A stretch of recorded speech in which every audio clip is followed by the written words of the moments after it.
ಗೆಳೆಯರೇ, ಇವತ್ತು ಭರ್ಜರಿಯಾಗಿ ಕೊಕ್ಕರ್ ಹಿಡಿದಿದ್ದೇವೆ ನೋಡಿ. ಚೀಲ ಫುಲ್ಲಾಗಿ ಎತ್ಕೊಂಡು ಹೋಗ್ಲಿಕ್ಕೆ ಆಗ್ತಾಯಿಲ್ಲ.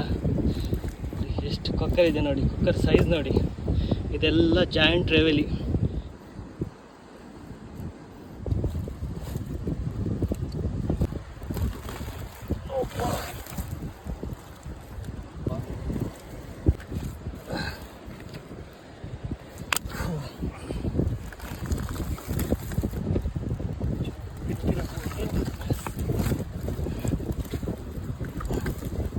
ಚೀಲದಿಂದ ತೆಗಿಲಿಕ್ಕೆ ಆಗ್ತಾ ಇಲ್ಲ, ಚೀಲ ಫುಲ್ಲಾಗಿ ಬಿಟ್ಟಿದೆ.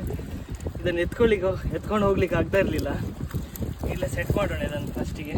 ಅಬ್ಬೋ ನೋಡಿ, ಫುಲ್ ಮೀನು ನೋಡಿ. ಇದನ್ನೀಗ ಲೆಕ್ಕ ಮಾಡೋಣ ಒಂದ್ಸರಿ ಎಷ್ಟು ಉಂಟಂತ. ಸೈಜ್ ನೋಡಿ, ಸಖತ್ ಸೈಜ್ ಆಗಿದೆ.